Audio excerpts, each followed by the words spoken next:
Bismillahirrahmanirrahim. Assalamualaikum warahmatullahi wabarakatuh.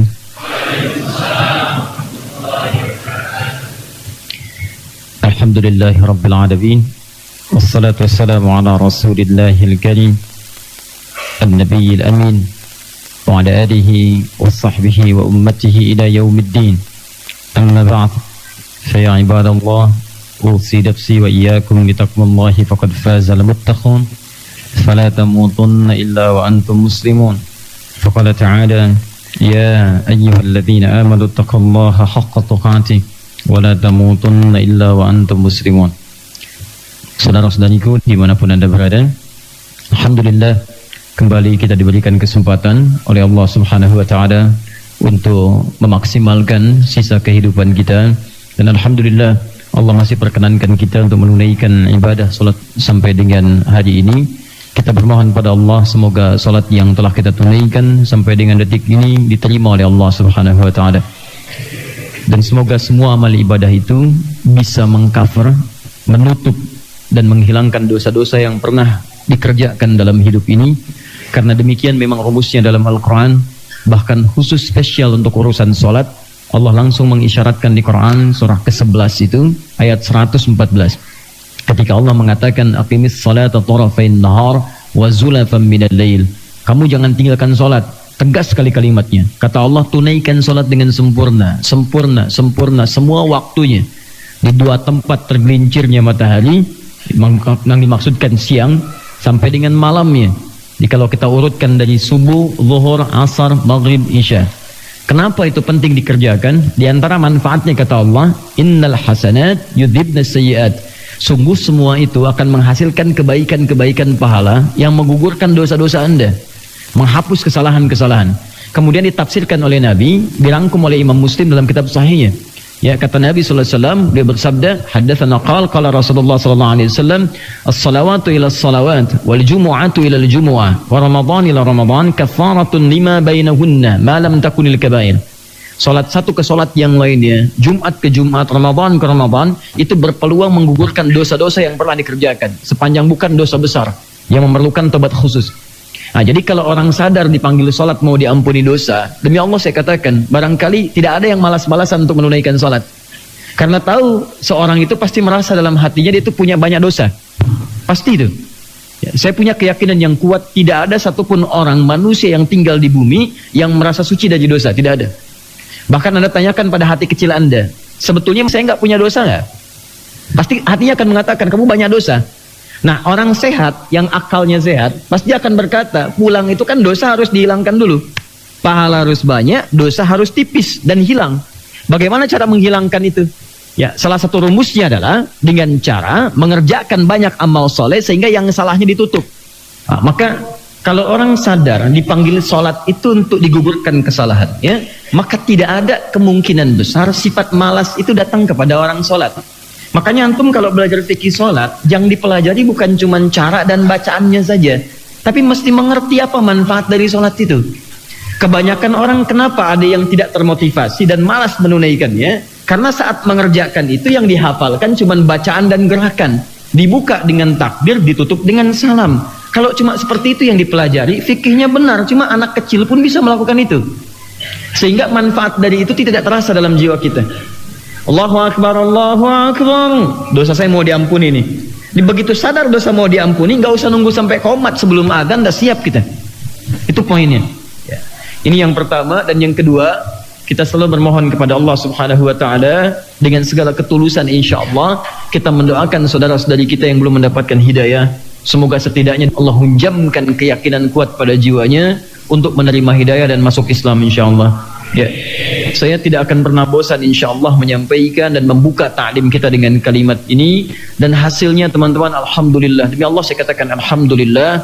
Bahkan tanpa kita harus tahu, hampir setiap pekan itu ada yang datang ke masjid ini, alhamdulillah, untuk mengikrarkan syahadat. Ya, kadang-kadang antum sudah bubar, tiba-tiba datang. Ada yang besok paginya gitu. Dan masya Allah, saya penuh berprasangka baik kepada Allah. Ini barangkali diantara doa-doa kita semua juga, yang kalau mereka kemudian masuk Islam, beribadah, insya Allah antum pun dapat kebagian dari pahala-pahalanya, insya Allah. Ya. Baik, karena waktu kita terbatas, kita akan lanjutkan ya pada kajian kita, meneruskan tentang makna dari sifat-sifat Al-Quran yang termaktub dalam kitabullah. Ketika disebutkan nama-nama Al-Quran, kemudian sifat-sifatnya, maka apa yang dimaksud dengan penyebutan sifat itu, apa manfaatnya, apa keistimewaannya, dan bagaimana menerapkan keistimewaan itu dalam kehidupan harian kita. Itu yang coba kita keluarkan. Kita akan lanjutkan pada sifat yang kedua dan pembahasan bab yang kedua, yaitu tentang satu makna dalam Al-Quran yang menjadi sifat dari Al-Quran, yaitu sifat hikmah. Allah menyebutkan di antara sifat-sifat Al-Quran itu ada nur, sudah kita bahas. Kemudian yang kedua hikmah, sudah kita uraikan garis besarnya, tinggal kemudian pada perinciannya. Saya ingatkan sejenak sebelum kita lanjutkan dengan detail. Jika disebutkan sifat dalam Al-Quran, maka itu bukan sekedar keterangan yang menunjukkan keistimewaan Al-Quran dibandingkan kitab-kitab yang lainnya, tapi juga menunjuk kepada fungsi keistimewaan ini yang memberikan maslahat kepada orang yang ingin menerapkannya dalam kehidupan. Di ketika Allah sebutkan nih keistimewaan Al-Quran ini, maka bukan sekedar disebutkan keistimewaan ini untuk menunjukkan Al-Quran unggul dibandingkan dengan kitab-kitab lain, sekaligus memberikan pesan, ambil keistimewaan ini, terapkan dalam kehidupan, maka aku pun akan berikan bagian dari keistimewaan itu untuk memudahkan kehidupan kalian di bumi sampai kembali kepada Allah Subhanahu wa Ta'ala. Kalau cara berpikir seperti ini sudah kita pahami, maka setiap menemukan keistimewaan ini dalam Al-Quran, cepat ambil petunjuknya dan terapkan dalam kehidupan kita. Maka nanti setiap keistimewaannya Allah pastikan, dan janji Allah tidak mungkin diingkari. Saya ulang, janji Allah tidak mungkin diingkari. Allah sudah mendeklarasikan dalam kitabnya, dalam Al-Quran, ya terutama di Quran surah ketiga ayat ke-9, kata Allah, innallaha la yukhliful mi'ad. Sungguh Allah mustahil, tidak mungkin mengingkari janjinya. Sekarang Allah berjanji melalui sifat-sifat yang dilekatkan pada Al-Quran, dan Allah berikan isyarat, siapa yang mengamalkannya, aku akan berikan bagian dari keistimewaannya, dari mulai hidupnya di dunia sampai kembali ke akhirat. Paham sampai sini? Pak, kalau sudah kita paham, mari kita lanjutkan sifat yang kedua, juga disebut dengan nama hikmah. Bismillah. Sifat yang kedua terturunkan al-hikmah. Kita selesaikan dulu yang kemarin sebelum ke sini. Ini yang ketiga, mohon maaf. Kita selesaikan dulu yang ar-rahmah, ya. Saya urutkan dari bawah, satu an-nur. Ini dua rahmah, yang ketiga baru hikmah. Kemarin kita baru sampai sini. Ya, saya semula ingin masuk ke sini dulu, ternyata ini pun baru satu bagian. Kita selesaikan yang ini dulu. Satu an-nur sudah selesai. Kedua ar-rahmah, ketiga apa? Hikmah. Ini nanti terakhir kita ambil kalau masih ada waktunya. Sekarang kita selesaikan dulu yang ini, karena kemarin satu baru kita uraikan di antara tiga yang diisyaratkan dalam Al-Quran.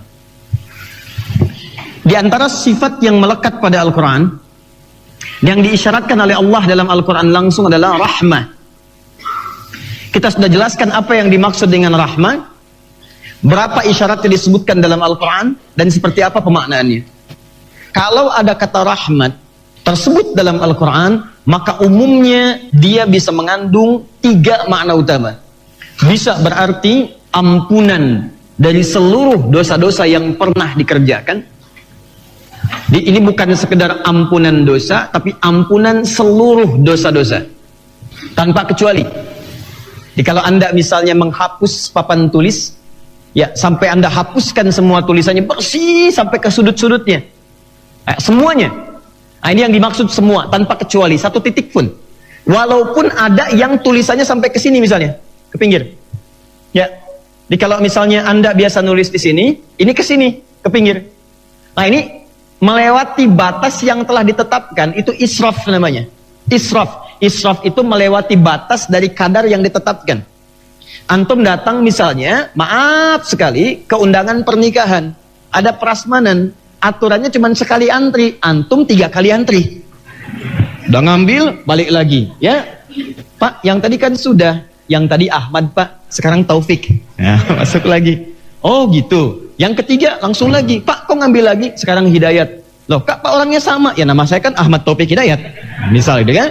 Nah ini Ketika seseorang melampaui batas yang telah ditetapkan, makan berlebihan, minum berlebihan, berpakaian berlebihan, maka itu bahasa Arabnya dan menjadi bahasa Al-Quran, bahkan disebut dengan israf namanya.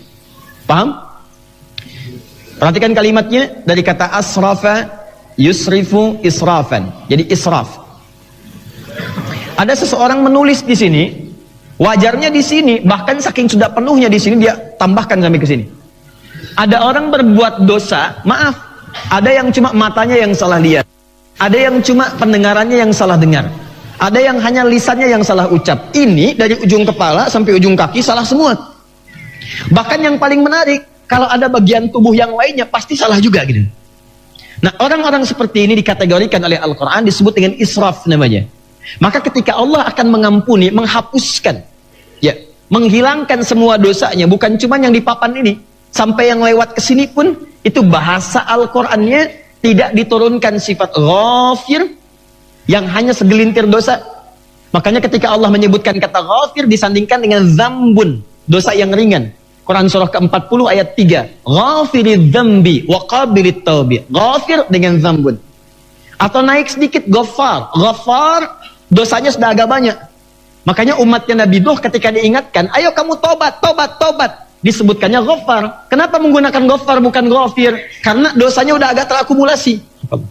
Hari ini tadinya nolak, besok mencela, kemudian mengancam. Karena makin banyak dari zambun jadi dzunub. Kalimatnya dirubah melalui lisan Nabi Nuh. Diabadikan di Quran surah Nuh dengan namanya ayat ke-10.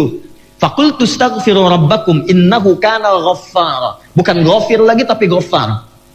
Kalau lebih banyak lagi, dzunubun ma'azulmi, ada volimnya. Seperti maaf, mencegah orang untuk ibadah ke masjid, menghambat, melarang dan sebagainya. Itu bukan sekedar dosa, tapi melalui itu ada perbuatan zalim di dalamnya. Quran surah kedua Al-Baqarah ayat 114. Ya, wa man azlamu mimman mana'a masajidallahi ayyuzkara fiha ismuhu wa sa'a fi kharabiha. Siapa yang berbuat zalim kata Allah dibandingkan dengan orang yang mencegah orang lain untuk ibadah berzikir kepada Allah di masjid. Ya, dengan cara yang tidak benar. Orang mau ibadah kok dilanggar-langgar, dilarang.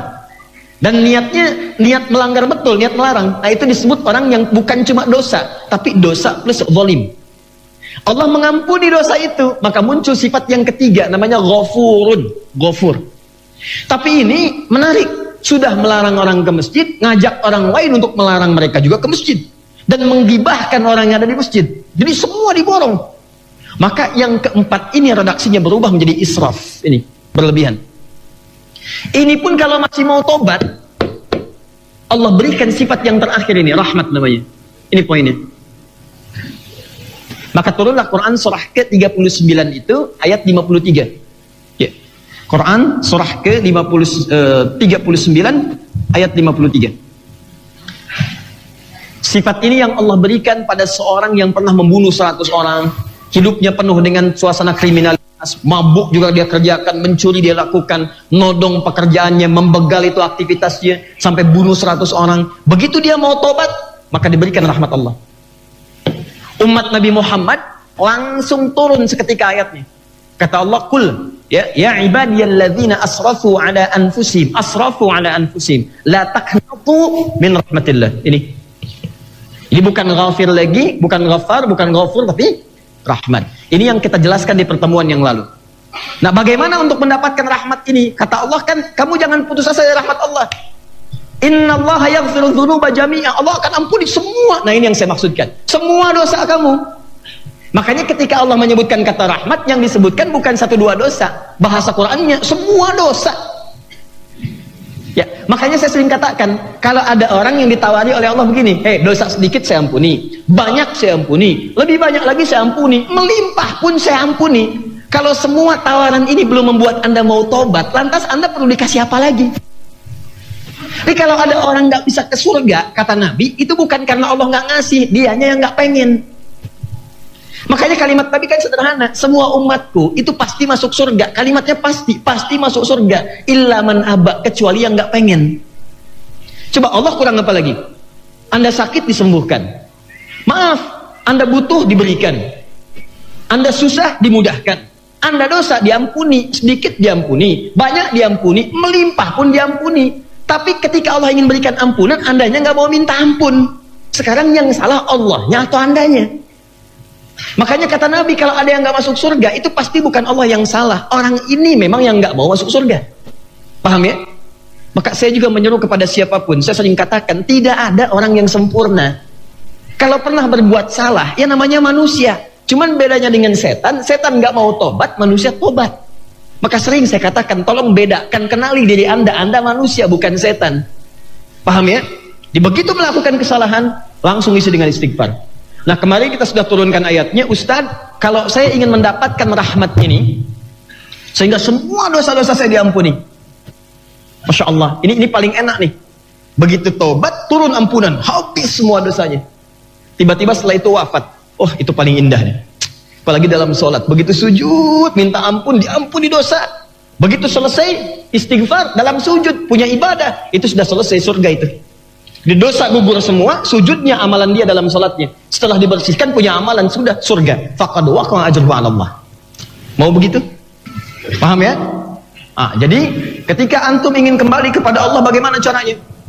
Ya, maka caranya diturunkanlah ayat-ayat rahmat. Nah, maksud saya ayat itu yang antum keluarkan. Itu yang dikeluarkan. Di cara menyikapi nama-nama Al-Quran dan sifat-sifatnya itu bukan cuma diapalin. Diapalin sifatnya An-Nur, sifatnya Rahmah, sifatnya Hikmah. Ya kalau cuma ngapalin, anak-anak juga bisa, anak kecil juga bisa. Apa yang mesti membedakan kita dengan orang-orang yang belum balik? Ambil faidahnya, terapkan dalam hidup, dapatkan keistimewaannya. Makanya ketika Allah menyebutkan sifat Quran diantaranya rahmat, apa maknanya? Ampunan dari semua dosa. Ya, ampunan dari semua dosa. Begitu kemudian ampunan datang, dosa gugur. Anda bertanya, ya Allah, apa saja ayat rahmat itu? Sehingga dengan itu saya bisa berpeluang mendapatkan ampunan semua dosa itu. Maka diturunkanlah ayat-ayat dari mulai yang paling ringan, sampai yang paling berat, sampai lagi juga yang paling luar biasa dahsyat. Apa diantaranya? Sudah kita kemarin dapatkan teman-teman sekalian. Contoh, terakhir yang kita tuliskan, Quran surah ke-7, Al-A'raf, ayat ke, masih ingat? 23. Itu kalimat pertama yang Allah turunkan kepada Nabi Adam alaihissalam ketika beliau pernah berbuat salah dan diturunkan dari surga ke bumi.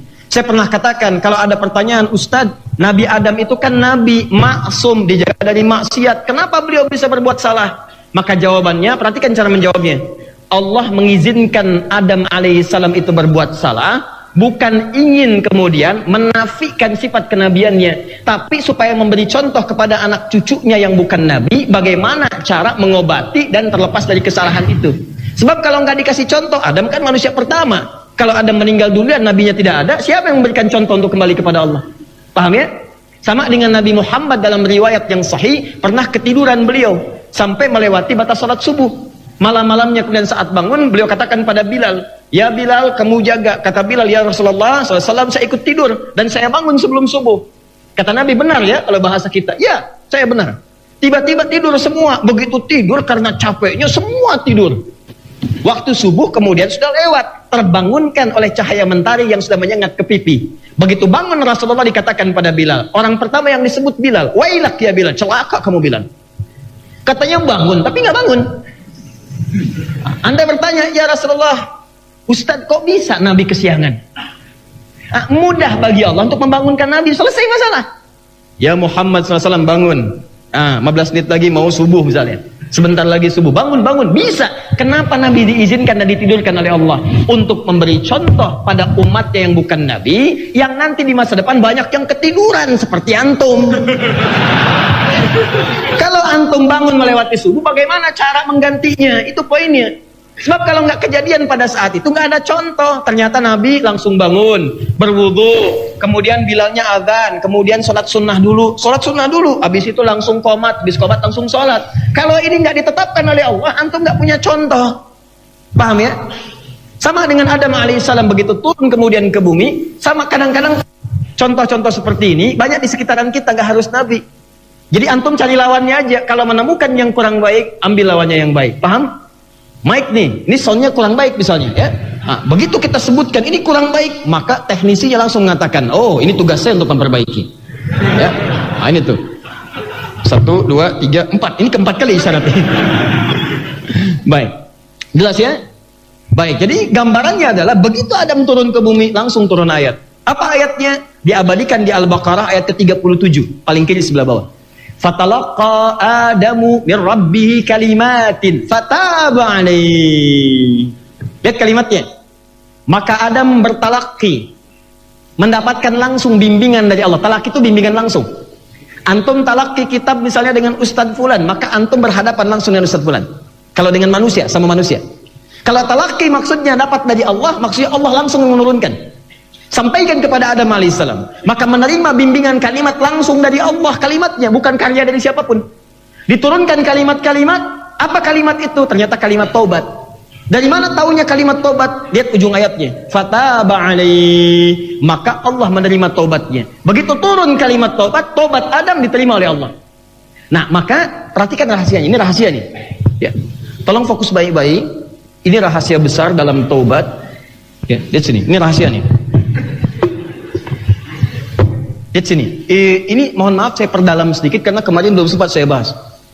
Turun diantaranya Quran surah kedua ayat 37. Nanti saya turunkan di sebelah kanan sana ayat-ayat yang jadi rumusan Quran. Kalau salah harus mengerjakan apa seketika dihilangkan dosanya. Ya. Lihat sini. Ini ayat kalimatnya fatalaqa Adamu min Rabbih kalimatin. Maka Adam menerima langsung dari Allah kalimat-kalimat taubat. Yang paling menarik, begitu kalimat itu turun oleh Adam dibacakan alaihi salam sepenuh hati dan jiwanya dengan perasaan taubat, maka yang dahsyat, perhatikan baik-baik. Kemudian disambung dengan menggunakan fa.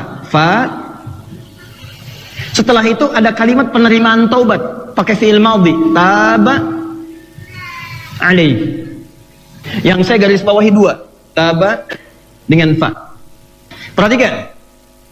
Dalam ilmu sharaf ada derivasi kata, jumlahnya 12. Kata taba ini kata asal infinitif. Bahkan bisa dikatakan kata kerja asal, fi'il madhi. Bisa Allah mengatakan begini, fayatubu alaihi, tapi yang dipilih taba. Kalau yatubu itu mudhari', bisa present, continuous, or future, nanti. Jadi kalau Allah mengatakan fayatubu alaihi, diampuninya bukan saat itu, nanti diampuninya. Jelas? Tobatnya sekarang, cuman diampuninya nanti 5 menit lagi, 10 menit lagi, pekan depan, itu yatub. Tapi begitu menggunakan taba, fi'il madhi, kalau diungkapkan untuk menghapuskan sesuatu, maka maknanya litahqiq, untuk memastikan itu terjadi seketika. Jadi begitu Anda ucapkan kalimat seperti Nabi Adam, disampaikan sesuai dengan keadaan diri kita, minta sepenuh jiwa, maka kata Allah, saya pastikan seketika langsung diampuni dosanya. Bahkan seketikanya pakai fa. Fa harfu atfin rabitin baina syai'aini bila hudud. Ini huruf penyambung. Huruf nyambung konjungsi di antara dua peristiwa, 1, 2, antara satu kedua seketika, nggak ada jeda. Yang pertama taubat, ini di ketika berbuat dosa taubat. Begitu taubat, selesai taubat seketika tanpa jeda. Jadi kalimat begitu selesai diucapkan kalimatnya, tek, dosanya langsung hilang seketika, habis. Paham nggak? Nah, ini rahasianya kenapa menggunakan huruf fa. Yang kedua kata Allah, saya pastikan taubatnya langsung diterima, seketika langsung dihilangkan dosa-dosanya. Apa kalimatnya? Itu yang kita bacakan kemarin. Rabbana zalamna anfusana wa illam taghfir. Jangan berhenti sampai di situ. Untuk mendapatkan rahmatnya, teruskan kalimatnya. Watarhamna ini. Rahmat. Lanakunanna minal khasirin. Nah, ini kalimat yang pertama.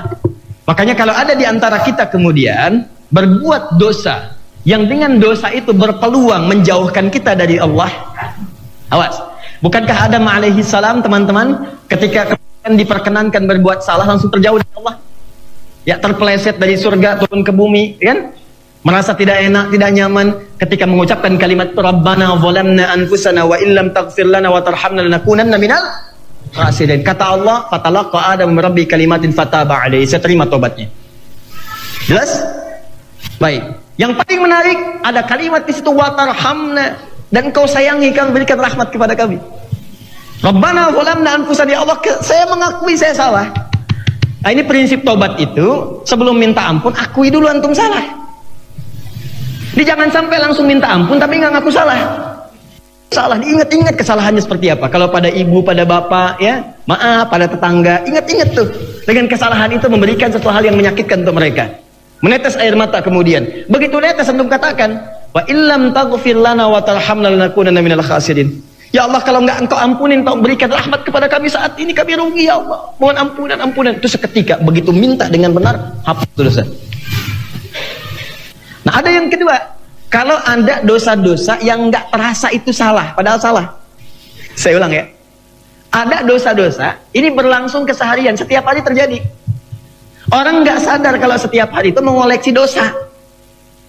Cuman juga mohon maaf, dia kadang tidak mengucapkan kalimat-kalimat ini. Saya tanya pada antum, pernah enggak dalam setiap kesempatan sehari aja, sehari berapa kali antum mengucapkan kalimat Rabbana zalamna anfusana?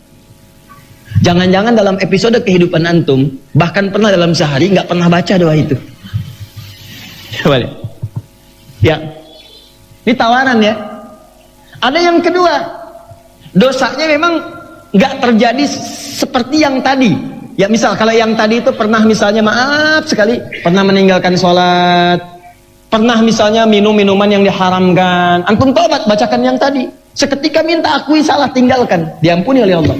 Tapi ada dosa-dosa harian yang nggak sadar itu salah, dan setiap hari antum mengumpulkan kesalahan itu nggak sadar. Misal mata salah lihat.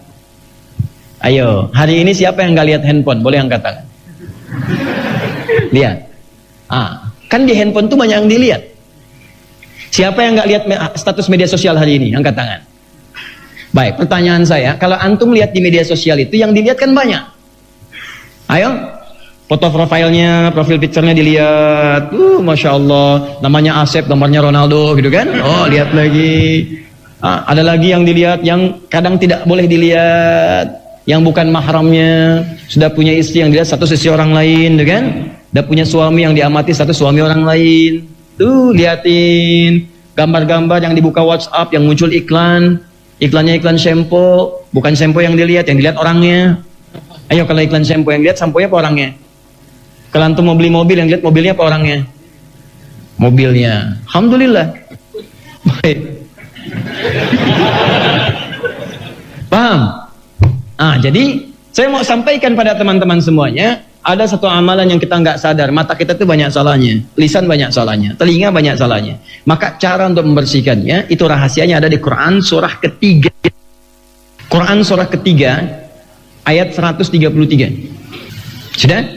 Paling kanan sebelah atas.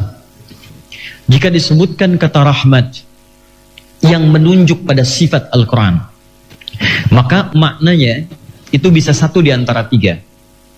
Satu, ampunan dari seluruh dosa bahkan yang tak terlukiskan yang berlebih. Dalilnya Quran surah ke-39 ayat 53. Amalannya, kalau Anda bertanya, Ustadz, saya ingin mendapatkan rahmat itu, bagaimana amalannya? Maka pertama Allah katakan, seperti Nabi Adam pernah menerima kalimat dari saya, dan dia memohon kepada Allah dengan bertobat, bukan cuma dibacakan, tapi dibacakan dengan segenap hatinya, meminta ampunan kepada Allah, maka saya ampuni. Turun Quran surah kedua ayat 37 tadi itu. Kemudian bacaannya yang tadi di Quran surah ke-7 tadi, ayat ke-23. Seperti dulu pernah kita sampaikan.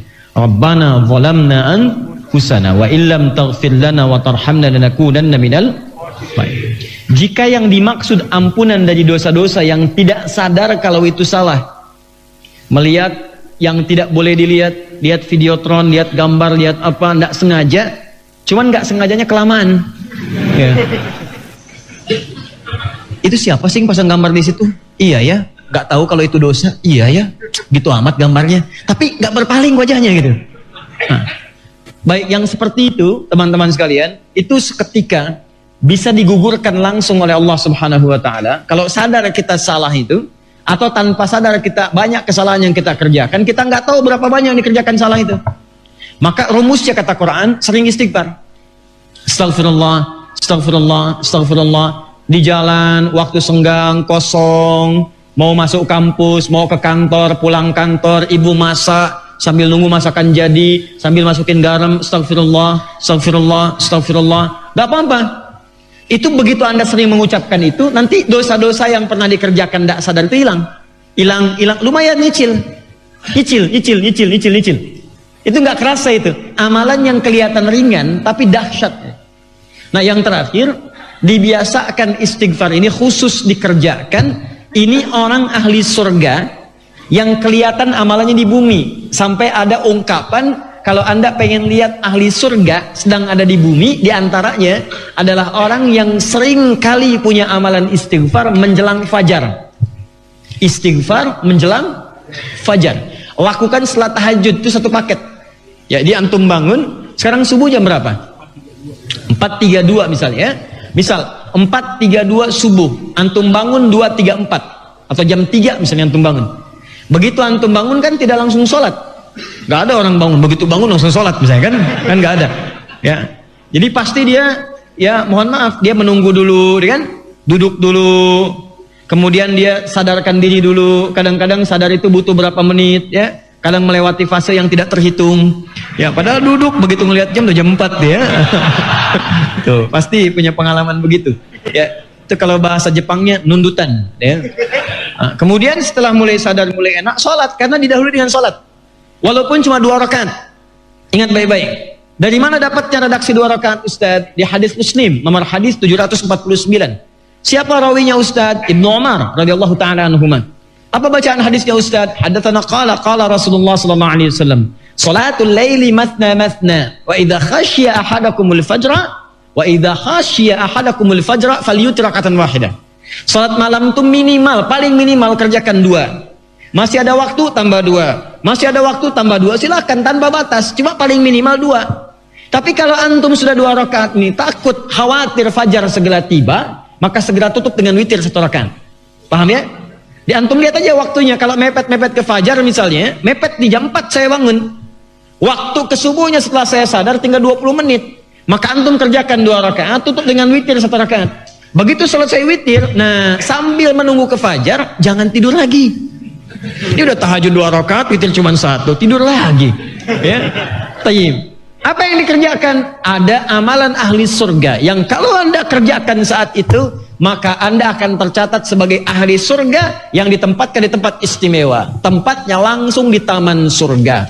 Apa amalannya? Wabil ashari hum yastaghfirun.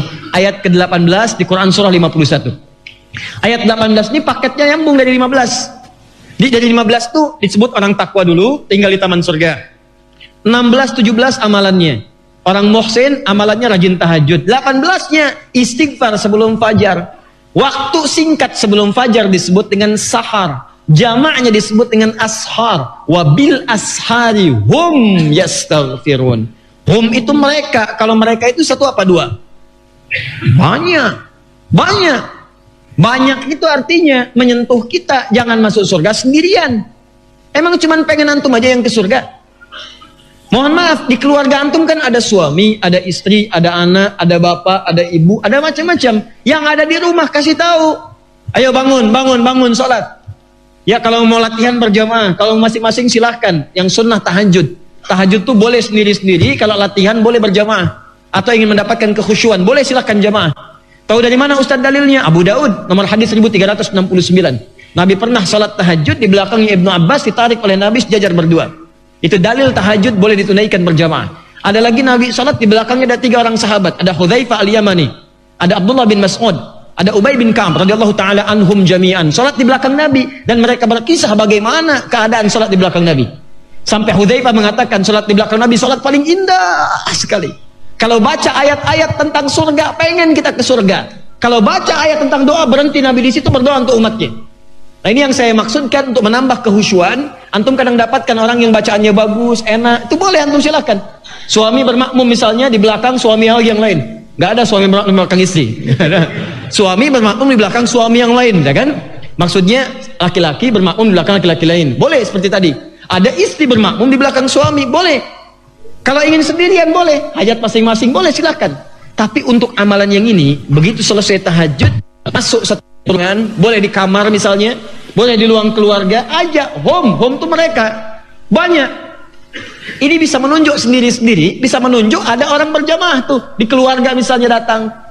Mereka istighfar, dan istighfarnya menggunakan bentuk mudhari'. Mudhari' itu kan nggak langsung, ada persiapan, tahapan. Disitulah evaluasi penting dilakukan. Boleh, silahkan bicara dulu, keluargaku semua, alhamdulillah Allah berikan kesempatan untuk tahajud malam ini, kita dihidupkan lagi oleh Allah, padahal mungkin bisa diwafatkan, dan kita tidak tahu, mungkin papa bisa diwafatkan duluan. Papa mohon maaf kalau selama ini banyak sesuatu yang kurang. Kalau hari ini adalah hari terakhir bagi papa untuk hidup, semoga Allah mengampuni dosa-dosa papa. Papa mohon maaf kalau selama ini banyak salah, belum menjadi ayah yang baik, ma, belum menjadi suami yang baik, mohon maaf. Lalu disambung oleh istrinya, papa, demikian juga mama. Anaknya langsung terakhir, ma, pa, mohon maaf, kami anak-anak kurang berbakti sampai sekarang, masih belum hafal Quran, belum bisa memberikan mahkota, kadang suka melanggar. Ya Allah, ampuni kami ya Allah. Tiba-tiba langsung Allahumma ya Allah, astaghfirullahaladzim. Ya Allah, ampuni kami ya Allah, kami banyak dosa ya Allah, kami banyak salah. Begitu air matanya mengalir, sudah turunlah langsung hadisnya qudsi. Diriwayatkan jalur pertamanya dari Nabi, langsung dari Nabi, 34 orang sahabat senior. Allah langsung berfirman pada saat itu melalui hadis qudsi, ya, manis taghfaraliya ghafartu lahu. Siapa yang minta ampun padaku di saat tadi itu sahar, seketika aku ampuni dosa-dosanya semua tanpa kecuali. Ada orang, ini bukan satu dua orang, sekeluarga langsung mohon ampunan kepada Allah, maka sekeluarga itu pula diampuni oleh Allah dosanya seketika, habis semua. Allahu Akbar. Itulah yang ke surga bersama-sama, langsung masuk taman surga. Dan kehidupan di buminya dikasih ketenangan oleh Allah. Makanya keluarga seperti itu jarang konflik. Kalau antum baca tuh kitab rumah tangga, bab tentang rumah tangga dalam Al-Quran dan hadis itu indah sekali. Makanya bukan gak ada masalah, tapi jarang konflik. Masalah itu selalu ada, mustahil gak ada masalah di rumah tangga, mustahil. Selalu ada. Tapi orang-orang ini diringankan masalahnya seakan-akan gak punya masalah. Jadi masalahnya gak mengarah kepada konflik. Indah gitu. Silahkan kalau gak percaya coba. Ya coba aja malam ini misalnya, coba saling koreksi diri, tiap hari usahakan begitu. Itu tenang, ke hatinya tuh enak. Jadi begitu ada masalah, malu pak ya, tadi sebelum subuh kita istighfar, masa sekarang kita bertengkar? Oh iya ya, astagfirullah, astagfirullah. Besoknya koreksi lagi, papa, mama tentu banyak kesalahan, pasti. Tapi kesananya enak, paham ya? Nah, jadi biasakan teman-teman sekalian, istighfar, istighfar, istighfar. Paham sampai sini? Nah, kalau sudah paham, saya akan tunaikan janji saya, minimal kita masuk kepada bagian yang kedua. Saya tidak ingin Anda ditanya pulang dari sini dapat apa malam ini? Seperti yang kemarin, ulangan. Ya. Jelas ya? Baik, bagian yang kedua. Jika disebutkan rahmat dalam Al-Quran, maka diantara maknanya solusi dari semua masalah kehidupan yang dialami. Ini sudah tuntaslah. Kalau sudah mendapatkan rahmat yang kedua ini, rasanya hidup di dunia itu sudah ringan semuanya. Seakan-akan tidak ada masalah. Karena semua masalahnya ada solusinya. Anda bayangkan coba ya, mau ke kantor ada masalah, ada solusi. Di rumah tangga datang masalah, langsung ada solusi. Kan yang susah itu masalahnya tiba cepat, solusinya lambat. Ini beda. Jadi masalah belum datang, solusi sudah muncul. Jadi ketika masalah datang, seakan-akan gak ada masalah. Bukan gak punya masalah, masalahnya sama kok. Cuman bentuknya beda. Ya, ini cemberut, ini cemberut. Dua masalah berbeda, cemberutnya sama. Yang ini marah, sana marah. Di Indonesia ada yang marah, di Amerika ada yang marah. Marahnya sama-sama marah, cuman masalahnya beda. Yang jadi persoalan yang paling indah adalah ada orang yang sebelum masalah datang, solusi sudah muncul. Siapa orang-orang itu? Adalah orang-orang yang mendapatkan rahmat Allah Subhanahu wa taala. Isyarat itu muncul di Quran surah ke-2 Al-Baqarah. Ini rahasianya. Satu, yang tadi sudah, ini ampunan dari, tuh kan keliru, dari semua dosa. Yang kedua, catat nih baik-baik ya, karena ini seringkali dianggap maaf sederhana, tapi baru setelah mendapat masalah baru mendekat kepada Allah. Ya Allah susah, ya Allah susah. Kemarin kemana aja? Makanya kelihatan sederhana tapi dalam gitu ya. Ini solusi dari semua problematika yang dialami. Dalilnya Quran surah kedua Al-Baqarah ayat 155 sampai 157. Ini saya bulati yang 157-nya. Dan setelah itu saya buat rincian di sini. Saya tepati janji dulu ya, karena tadi saya berjanji menurunkan ayat-ayat untuk hariannya. Quran surah 3 ayat 133, Quran surah kedua ayat 37, Quran surah ke-7 ayat 23, Quran surah ke-51 ayat ke-15 sampai 18. Ini yang tadi yang saya janjikan saya mau nulis sebelah kanan. Sekarang pindah ke yang kedua, sini. Sudah? Ya, saya baca ayatnya ya. Setelah saya bacakan ayatnya, saya terangkan konsepnya, kita masuk kemudian ke contoh kasusnya. Sepakat? Halo? Baik. Kita mulai. Bismillahirrahmanirrahim. Wala nabluwannakum bisyai. Sebelah kiri paling atas ada ayatnya. Wala nabluwannakum bisyai, dan setiap kalian yang hidup pasti kami akan uji. Laknya taukid, pasti. Sudah? Setiap kalian yang hidup pasti kami akan uji dengan berbagai persoalan kehidupan. Jadi antum, saya, kita mesti sadar bahwa hidup itu akan selalu bersanding dengan ujian hidup, bentuknya persoalan. Jadi lihat rumusnya, lihat rumus kehidupan itu hidup berbanding lurus dengan masalah, problem. Jadi setiap orang hidup pasti punya masalah, nggak ada orang hidup yang nggak punya masalah. Antum tuh kelihatan tenang, belum tentu nggak punya masalah. Belum tentu, itu pasti ada yang terpendam, ada yang pengen ditanyakan, ada yang pengen konsultasi, ada yang pengen nulis, ada yang pengen cerita, ada semua. Ada yang kelihatan dari wajah minta tolong gitu kan, tolong. Ada. Nampak?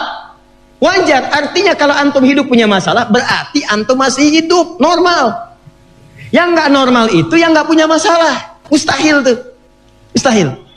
Jadi berbahagialah kalau Anda dalam kehidupan sedang punya masalah. Itu artinya Anda masih dalam status kehidupan yang normal. Sebaliknya, persamaan terbaliknya adalah orang yang tidak ingin punya masalah, ini menandakan bahwa dia sudah tidak ingin hidup. Jelas? Saya pertegas nih, saya tanya sebentar. Siapa yang tidak ingin punya masalah? Angkat tangan. Nah, simpan. Siapa yang ingin punya masalah? Angkat tangan.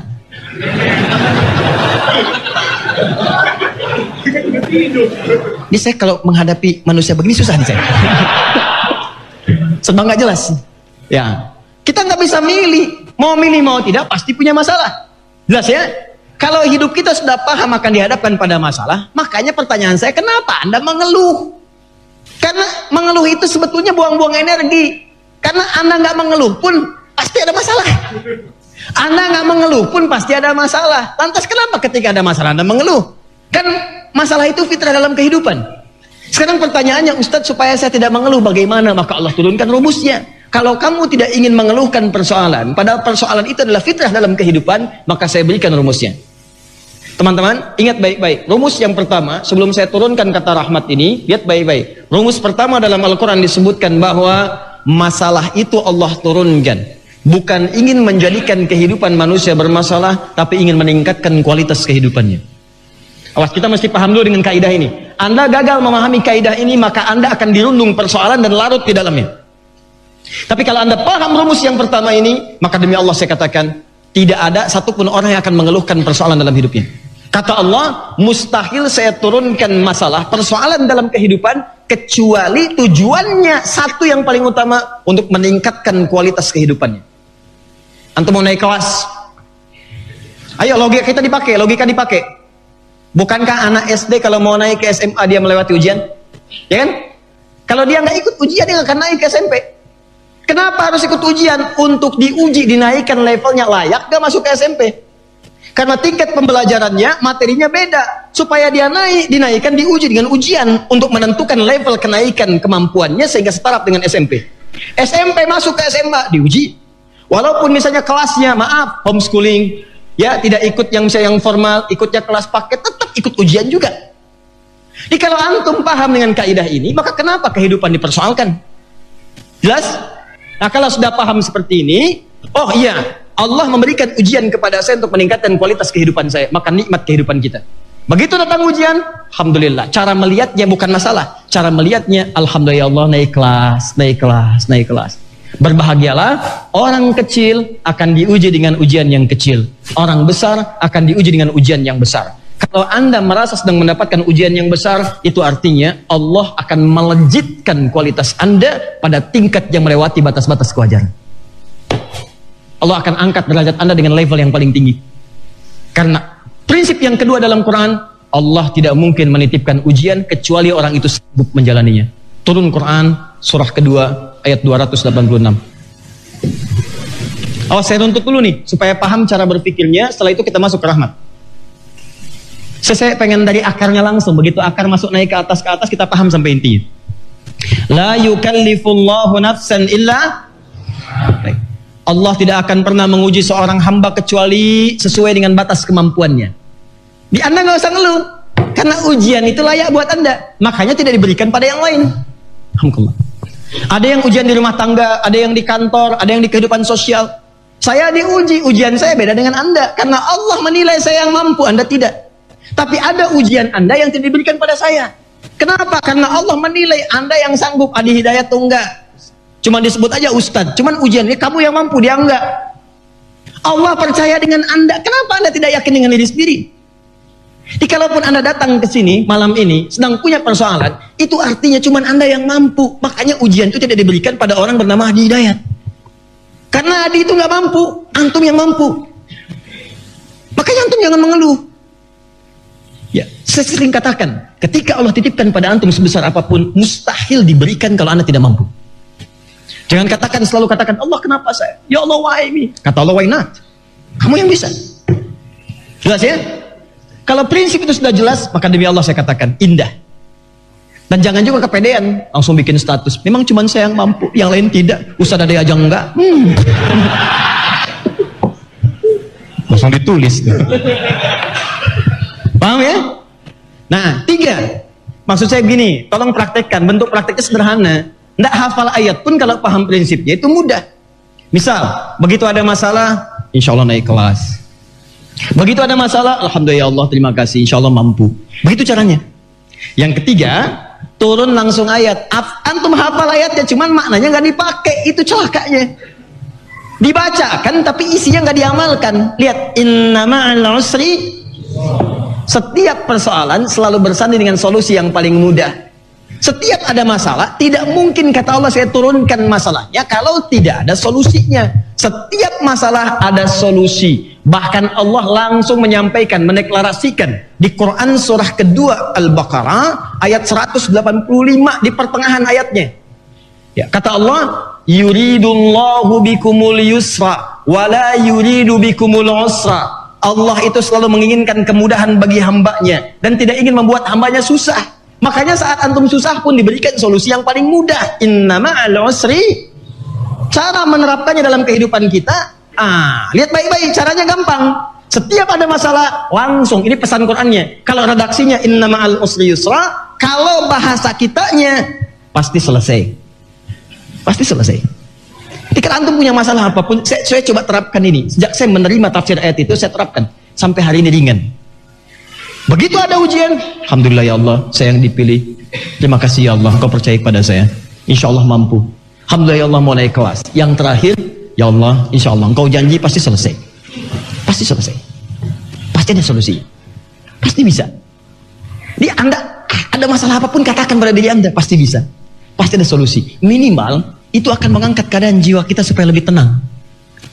Dan kita punya semangat untuk mengatasi itu. Ya kalau antum cuma tangisin, emang cuma antum aja yang diuji? Nabi aja diuji? Bukan cuma antum yang dapat ujian. Emang yang sakit cuma antum aja? Nabi Ayub sakit. Emang yang dianiaya cuma antum? Nabi Yunus dilemparkan dari lautan sampai masuk ke perut ikan paus. Antum kebayang nggak? Nabi Zakaria diuji, emang cuma antum aja? Nabi Muhammad dilempari, sedang sholat ditaruh kotoran. Di jalan dilempari batu.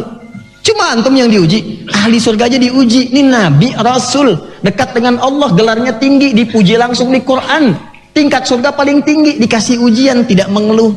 Antum siapa? Nabi bukan, Rasul bukan, dekat dengan Allah tidak sedekat Nabi. Surga belum jelas, hisab menegangkan, amalan berantakan, nggak pengen diuji. Ganteng. Paham? Ini mustahil. Kadang saya sebenarnya sederhana hidup itu. Kayak celaan. Kenapa nggak pada pengen dicela? Kita itu gak akan bebas dari celaan. Ya bayangkan, Allah dicela oleh orang kafir, malaikat dicela, Rasul dicela, Nabi dicela, sahabat dicela tuh, tabi'in dicela, imam dicela. Ya antum siapa? Tuhan bukan, malaikat bukan, Rasul bukan, Nabi bukan, sahabat bukan, tabi'in bukan, imam bukan, makmum kadang-kadang gak pengen dicela. Nih saya kasih rumus ya. Kalau antum dicela sama orang baik, berarti ada yang salah dalam diri kita. Tandanya perbaiki kesalahan itu. Celaan itu cuma dua. Atau yang kedua, antum dicela oleh orang yang tidak baik. Kalau antum dicela oleh orang yang tidak baik, rumusnya antum sedang diakui oleh Allah berubah jadi orang baik. Pertahankan kebaikan itu rumus. Tidak usah marah. Kalau antum dicela oleh orang baik, berarti ada kesalahan, perbaiki. Kalau antum dicela oleh orang yang tidak baik, berarti diakui kebaikan antum melalui lisan orang yang tidak baik. Antum diakui baik, maka ketika itulah pertahankan kebaikan. Antum biasa kumpul-kumpul, nama antum Kevin misalnya, tiba-tiba pengen pengajian, datang ke majlis malam Jumat, begitu datang nama Kevin dipanggil lain, Soleh. Ya, itu artinya antum sudah berubah, cuma dititipkan kalimat itu di lisan orang yang kurang baik. Soleh, nggak usah dibalas. Emang, nama saya tetap Kevin.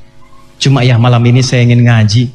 Tuh ahli surga, saya pengennya dengan antum ke surga. Saya insya Allah doakan sama antum. Kalau sudah siap, kita sama-sama. Insya Allah kita gandeng. Mau gandengan. Di dunia aja belum nikah, di akhirat pengen gandengan, saya kan.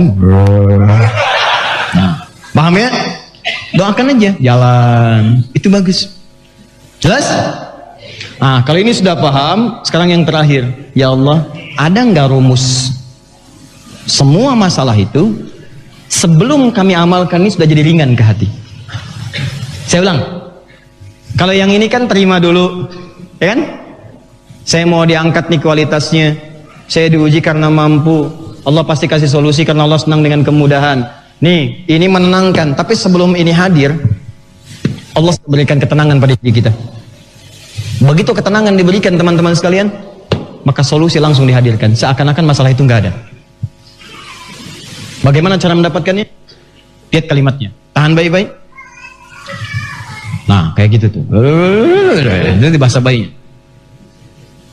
Tahan. Ayat 157.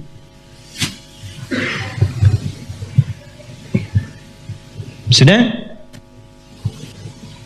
Ada orang-orang yang oleh Allah ditanamkan rahmat dalam dirinya. Begitu rahmat ditanamkan, langsung diberi solusi. Bisa akan-akan ringan persoalannya. Lihat kalimatnya ayat 157. Ulaika alaihim salawatum mir rabbihim wa rahmah wa ulaika humul muhtadun. Ulaika alaihim salawatum min rabbihim. Ada orang-orang yang mereka itu dipuji oleh Allah. Jadi dapat pujian. Unik ya, punya masalah kok dipuji. Ini aneh nih, Masya Allah. Dia sedang punya masalah, dicela orang, wah macam-macam lah, ditahdir, dicela, dihina, di macam-macam ya. Ada yang dijaili, ada yang dirampok, di macam-macam. Tapi orang ini malah dipuji. Kecurian, tapi dapat pujian. Kerampokan, dapat pujian. Ini menarik ini. Begitu dipuji oleh Allah, turun rahmat. Ini yang paling menarik. Ini bahasan kita. Begitu rahmat diturunkan, wa ulaika humul muhtadun, maka solusi diberikan oleh Allah kepada mereka. Pertanyaannya, siapa orang ini? Apa amalannya? Ini petunjuk Quran. Satu, pertama kata Allah, untuk mendapatkan rahmat ini, supaya kita hadirkan dalam kehidupan, amalan pertama adalah sabar. Sabar. Sabar. Sabar. Berapa huruf? Sabar. Berapa huruf? Yang 5 angkat tangan. Yang 3 angkat tangan. Baik. Sudah? Jawabannya, kalau sabar itu 5 huruf. S-A-B-A-R. Kalau sabar itu 3 huruf. Sod, ba dengan ra. Jelas? Baik. Kalau sabarun berapa huruf? 7. S-A-B-A-R-O-N. Antum nih gimana? Sudah? Fokus. Nah, lihat sini. Ustadz, tahu dari mana amalan pertama sabar? Kembalikan lagi ke sini. Nanti kita kasih contoh langsung ke kejadiannya. 155, 156.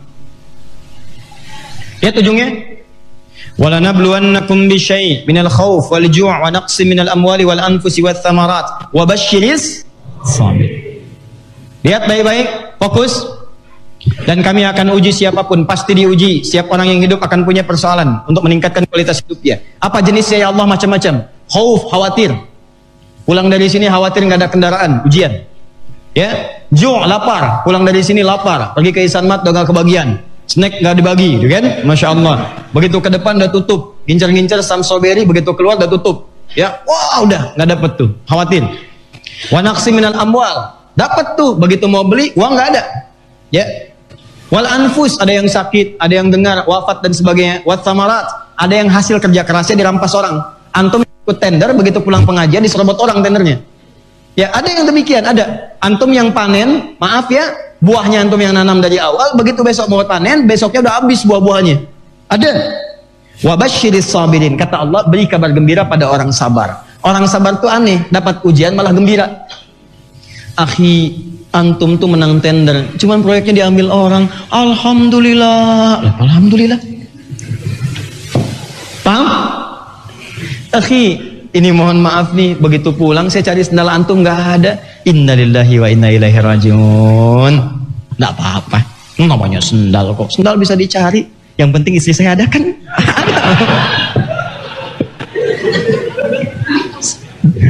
Paham ya? Jelas? Jadi orang-orang ini unik orangnya tuh. Gembira aja. Wa basyiris sabirin. Berikan kabar gembira pada orang-orang yang sabar. Sabar. Nah, ternyata sabar itu, ini rumusnya. Hidup berbanding lurus dengan problem, banding lurus dengan sabar. Ini solusinya. Nah, bagaimana cara sabar ini supaya gembira saat menerima ujian? Di rumah tangga ada masalah, senang. Ya, ada persoalan, senang. Anak ada masalah, senang. Gimana caranya? Nah, cara pertama, awas. Ini teorinya dulu, nanti prakteknya lebih hebat lagi. Saya langsung dari Quran. Caranya, alladzina idza asabathum musibah qalu wa inna ilaihi tahan. Alladzina ismun mausulun yadullu 'alal 'amiyah. Konjungsi tapi menunjuk kepada subjek atau objek tanpa kecuali. Disebutkan 1080 kali dalam Al-Quran. Mencakup semua tahapan-tahapan kehidupan. Mau besar, kecil, tua, muda, laki-laki, perempuan. Tanpa batas semuanya. Kata Allah, semuanya tanpa kecuali yang pernah diuji. Kalau mengamalkan ayat ini, maka akan diberikan kenyamanan ketika mendapat ujian. Siapa mereka itu? Yaitu orang-orang yang saat diuji dengan satu persoalan, musibah. Apapun jenisnya. Qalu, mereka meyakinkan pada jiwanya. Awas, bukan sekedar berkata. Karena qalu itu ada yang berkata, kata dalam langsung perkataan, kalimat, terdengar suaranya. Ada yang dimaksudkan, qalu itu meyakinkan pada hati, menguatkan pada jiwa. Jadi kalau ada orang yang sedang, maaf sekali, sedang ragu atau dirundung persoalan, atau ingin mengerjakan tugas tertentu yang berat, itu dalam ilmu psikologi itu, untuk menguatkannya katakan pada jiwanya. Kamu bisa, yakin bisa, pasti bisa. Nah, itu sekarang yang pakai orang Jepang. Banyak yang pakai orang Jepang itu. Kamu bisa, kamu bisa, kamu bisa. Yakin, yakin, yakin. Bahkan mereka kalau bikin acara pun, dulu ada namanya benteng Takeshi. Ya. Untuk mengalahkan Takeshi itu ada pakai tank-tankan, jalan, tembak, pakai cairan gitu kan. Nah, itu kan sebelum dia mengalahkan Takeshi itu, dia kan keluar katakan, kamu bisa, ya, kamu bisa, kamu bisa. Dan itu kemudian di copy paste oleh Korea. Korea itu mereka dari sejak TK punya keyakinan, ditanamkan dalam bentaknya, harus lebih hebat dibandingkan dengan Jepang.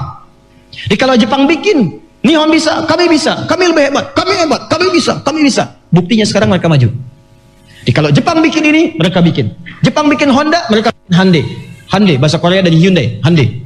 Ya, mereka dari TK tuh. Jadi ada sesuatu yang cukup diketahui, ada sesuatu yang harus diamati. Diamati, dilihat, ya, Quran kita amati, lihat. Yang lain itu cukup tahu aja, ditanya tahu. Nah, kembalikan ke yang tadi. Begitu kemudian antum ada sesuatu, yakinkan pada jiwa. Orang sabar itu meyakinkan. Apa yang dia yakinkan? Ini kalimatnya. Ini kalimat juga salah tempat. Seringkali dikhususkan pada satu situasi aja. Padahal kalimat umum. Nih saya tanya nih, jujur ya, jujur. Kalau Anda mengatakan inna lillahi wa inna ilaihi raji'un, untuk kalimat kapan diucap ini? Jangan ngelihat saya. Orang meninggal. Bisa aja antum duluan, saya belakangan. Ya, mau ditukar antum ya belakangan setelah saya. Ya kan? Bisa? Baik. Kenapa nggak diaminkan? Amin. Ya, ayo diamin. Baik. Lihat kalimat inna lillahi wa inna ilaihi raji'un itu tidak mutlak diucapkan pada keadaan ada yang meninggal saja, tidak. Justru itu konsep awal yang harus dipahami saat setiap kita mendapatkan musibah. Inna panjang bukan pendek. Ada inna beda. Awas, hati-hati. Inna pendek, harfu taukidin wa nasbin. Wa alamatun nasbihi fathatun zahiratun mabniun ala sukun. Awas. Itu inna harfu taukid, huruf penguat. Penguat itu maksudnya menekankan hukum. Kalau ada inna berarti serius. Tapi kalau panjang, inna berarti inna plus na, singkatan dari nahnu. Inna ini singkat dari inna plus na. Nah, ini dari kata nahnu. Inna taukidna singkatan nahnu. Nahnu itu kami. Kalau manusia banyak. Kalau dikembalikan kepada Allah kalimat menggunakan inna nahnu bimakna ta'zimun nafsi. Apa itu ta'zimun nafsi? Itu adalah ungkapan untuk menunjukkan dua hal. Satu, peristiwa yang menunjukkan sesuatu yang sangat dahsyat, agung. Agung. Jelas? Misal, peristiwa turunnya Al-Quran. Ini agung, istimewa, dahsyat. Maka menggunakan inna. Inna anzalnahu fi. Makanya kalau ada peristiwa menggunakan inna. Berarti rumus cepatnya pahalanya banyak tuh. Pasti ada pahala banyak di situ. Jelas? Yang kedua, awas. Menunjukkan satu kejadian. Hati-hati. Yang kejadian ini tidak biasa. Tidak mudah. Dan solusi tercepatnya kembalikan kepada Allah. Jelas? Karena Allah yang paling agung yang bisa memberikan solusinya. Ta'zimun nafsi, mengangkat derajat Allah dengan keagungan tertinggi. Seakan-akan dah nggak ada solusi yang lain kecuali Allah. Paham? Makanya orang sabar itu ketika dia diuji dengan musibah, dia katakan innalillah. Semua apa yang menimpa saya, termasuk diri saya ini, semua punya Allah. Maka solusinya pun punya Allah. Seakan-akan ayat ini ingin berkata, kalau Anda sedang diuji musibah, sudah nggak mampu nih, manusia mengatakan nggak bisa, susah, konsultasi ke sana kemari susah. Turun ayat, yakinkan pada jiwamu. Kalau kamu sedang punya persoalan apapun, kembalikan kepada Allah. Nih, gini, cara cepatnya begini. Lihat baik-baik. Ini ada dokter. Ini dokter yang ini bisa segalanya. Yang dokter yang ini, maaf ya, ini spesialis misalnya A, spesialis B, spesialis C. Nih, ini bisa segalanya. Bisa ini, bisa ini, bisa ini. Maaf, kalau antum kira-kira ada penyakit, ya, sekali lagi, menderita sebuah penyakit diuji dengan sakit, kira-kira lebih baik mana datang ke satu, kedua, atau ketiga? Pasti ke sini. Karena ketika antum datang ke sini, ini akan lebih mudah mendapatkan pengobatan secara komprehensif, dijelaskan. Ya, ini penyakitnya dari sini, datang ke sini, ini ke sini, semua. Jadi ambil jalur yang cepat. Paham? Sama dengan antum ingin menyelesaikan satu persoalan, datang ke kampus, pengen menguasai banyak hal, ada kampus yang bagus di situ. Kenapa kalau bisa ngambil yang bagus, ngambil yang biasa-biasa? Nah sekarang, ada yang bisa ngasih solusi saat antum punya persoalan, antum punya masalah, antum bisa datang ke si fulan. Tapi kan sumber solusi semua dari Allah. Pertanyaannya, kalau Anda bisa meminta kepada Allah, kenapa kemudian menggantungkan kepada makhluk? Makhluk itu jalan ikhtiar. Tapi kalau ikhtiar itu sudah merasakan mentok, kata Allah, kenapa kamu nggak minta sama saya? Alih-alih mengeluh itu nggak menyelesaikan masalah. Apalagi cuma bikin status. Apa selesai masalah? Tidak, cuma nama persoalan. Malah nambah pikiran, sebelum di komen nungguin, gitu kan? Hari ini begitu gelap ya, tulis sih, masya Allah. Terus semakin gelap karena belum ada yang komen. Nungguin, sejam kemudian dilihat masih kosong. Ya. Mau tidur dilihat lagi masih kosong. Bahkan bangun tidur pun pertama kali yang dilihat statusnya. Ada yang komen nggak? Capek. Jelas? Maka orang sabar itu prinsipnya satu, ketika Anda diuji dengan apapun, sekecil apapun, kalau ingin dimudahkan oleh Allah langsung, ya Allah, Engkau yang titipkan, Engkau pasti berikan solusi. Wa ilaihi raji'un, semua akan kembali kepada Allah. Jadi maksud kalimat ini adalah, antum saat mendapati musibah apapun, yang pertama harus Anda lakukan, yakinkan pada diri antum, Allah pasti akan berikan solusi dari semua ini. Ini semua dari Allah, termasuk jiwa saya. Saya mau diambil pun silakan, tapi Allah pasti akan memberikan solusi. Ini kalimat pertama, orang yang selalu meyakini bahwa ketika diuji dia sabar, maksudnya dia terima ujian itu. Sabar itu terima, bukan menolak. Terima ujian itu meyakinkan Allah pasti akan berikan solusinya. Jelas? Maka yang pertama Allah berikan, Allah akan tanamkan ketenangan dalam jiwanya. Kalau nggak percaya silahkan. Antum pulang dari sini diuji dengan persoalan di kantor, di rumah apa. Begitu antum diuji, langsung tanamkan pada jiwa antum. Insya Allah, Allah yang titipkan, pasti Allah yang berikan solusinya. Ya Allah, Engkau yang titipkan, pasti Engkau akan berikan solusi. Saya yakin itu. Walaupun masalah belum selesai, minimal ketenangan. Tenang hati antum. Setelah itu, nah ini yang mau saya sebutkan. Antum rinci apa jenis masalahnya. Tadi masih ingat? Khauf, khawatir. Naqsi minal amwal, harta berkurang. Ju', lapar. Anfus, sakit, ada yang wafat. Wathamarat, hasil pekerjaan diambil orang, dimusuhin orang. Rinci. Yang paling dahsyat, rinciannya langsung disebutkan di Quran dengan amalannya langsung. Dan disebutkan kalimat rahmatnya. Masih ingat? Kita sedang belajar sifat Quran namanya rahmat. Ini teori dasarnya. Sekarang setelah teori dasarnya ada, antum kena musibah nih, terima. Alhamdulillah ya Allah, saya yang dipilih, sabar. Engkau pasti berikan solusinya. Sekarang ikhtiarnya bagaimana ya Allah supaya solusinya datang? Langsung dirinci oleh Quran. Masalahnya apa? Berikan ikhtiar ini sesuai dengan kadar masalahnya. Saya runtutkan, lihat sini. Nih, misal ya. Oh, ini ayatnya ada semua nih, ada semua. Dan kalimat rahmatnya muncul. Kalimat rahmatnya muncul. 1. Sakit. Dah? Bebas. Mau sakitnya di sini, di sini, di sini semua. Bahkan yang mengatakan udah nggak ada obatnya. Ketika Allah akan sembuhkan, lihat kayak dosa tadi yang sudah lewat dari batasan, sudah melampaui batas, wah israf deh. Ada solusi. Ini pun sama, sakitnya kata dokter, no, nggak mustahil, nggak bisa, sama sekali nggak mungkin. Kata Allah, kalau kamu amalkan amalan ini seketika saya berikan. Begitu diberikan, kalimat rahmatnya muncul. 1. 2. Ada yang terkait dengan, maaf sekali, gangguan dalam kehidupan yang membuat sakit. Jenisnya ada persaingan bisnis. Awas nih, kalau disebutkan, diisyaratkan pasti terjadi. Antum bisnis dari biasa-biasa nggak ada gangguan, begitu maju ada persaingan, diganggu, ada ini, ada itu, ada yang ingin menyingkirkan, menyungkurkan, macam-macam. Ada yang sifatnya kedudukan, jabatan. Ini pasti nih, kalau disebutkan pasti. Ada yang sampai mau dicoba dianiaya, wah di macam-macam. Ini ada, ayatnya ada. Begitu antum amalkan, antum akan dijaga oleh Allah. Dijaga, seakan-akan lancar aja karir. Bukan nggak diganggu, ada orang mau ganggu, tapi kayaknya nggak punya kemampuan mengganggu. Ya, sudah? 3, terkait dengan keturunan. Baik. 4, ada terkait dengan citra pandangan baik.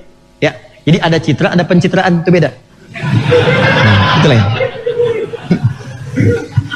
Kenapa? Ya, kalau sudah citranya dijaga, jadi nggak ada orang yang berpandangan jelek, baik aja gitu.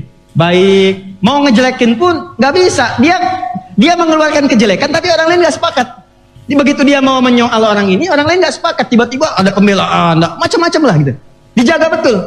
Ya bukan nggak disoal, dia disoal, dicela, dihina. Cuma ketika itu muncul, pembelaan itu nggak muncul dari dia. Dia seakan-akan nggak ada artinya gitu. Kayak balik lagi, kayak mental. Ya, memercik air di dulang, terpercik. Ya muka siapa aja terserah lah ya. Pokoknya nggak kena dia deh. Nah, ini. Jelas ya?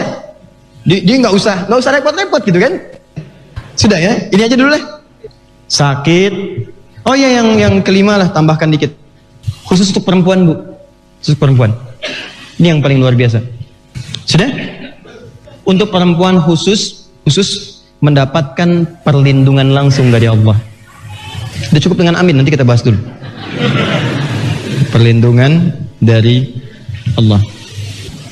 Nanti saya bahas kenapa khusus perempuan di sini. Ya kenapa tidak mencakup laki-laki? Laki-laki ada, cuma nanti secara situasi khusus tuh perempuan lebih beda. Ya, bahkan nanti saya kisahkan seorang perempuan tiba-tiba ketika di Amerika, kisah nyata, ketika malam-malam dia berjalan berhadapan dengan sebuah situasi di sebuah gang, banyak premannya sudah berniat buruk, tiba-tiba dia lewat santai aja. Perempuan setelahnya tiba-tiba terjadi situasi yang dahsyat. Ya tiba-tiba dia mohon maaf dikerjai di situ, dinodai. Terus besoknya ada laporan, begitu dia lihat di siarannya, dilihat, oh ternyata itu kan jalan yang saya lalui. Pertanyaannya, kenapa saya tidak diganggu? Perempuan itu diganggu, ini kisah nyata. Lu karena tahu, diumumkan sketsanya, dia tahu, datang kemudian ke polisi setempat. Disampaikan, saya tahu itu, tempatnya di sini, pelakunya begini, gambar sketsanya. Begitu digambar sketsanya, persis itu, ditangkap orangnya. Begitu ditangkap, tiba-tiba apa yang terjadi? Saat ditangkap itu, dihadapkan kemudian dibawa, dikonfrontasi. Penasaran perempuan ini, bertanya dia, yang perempuan muslimah. Pertanyaannya, saya kan lewat di situ pada saat itu, kenapa Anda tidak ganggu saya?